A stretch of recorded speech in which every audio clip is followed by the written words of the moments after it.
বউ, দেখলাম কাল রাতে তরকারি ছিল, ওইটা ফেলাই দিছো। আম্মা, সকালে সবার জন্য রুটি বানাইছিলাম তো সেখান থেকে 2টা রুটি খাইছি, এই জন্য রাতের তরকারিগুলো খাওয়া হয়নি। তুমি কি জীবনে রুটি খাওনি?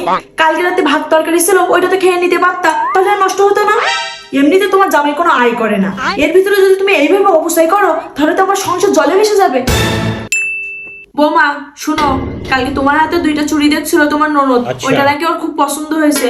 চুড়ি 2টা ওকে দিয়ে দিও তো, তোমাকে অন্য সময় কিনে দিব। আম্মা, চুড়ি 2টা আমার আপু দিছিল, আমার অনেক পছন্দের। ঠিক আছে।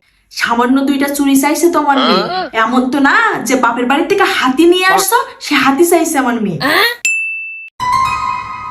এই শুনো, এবার বাপের বাড়ি গেলে তোমার বাপরে বলবা আমার ছেলে যেন একটা গতি করে দেয়, যেন কিছু করে খাইতে পারে।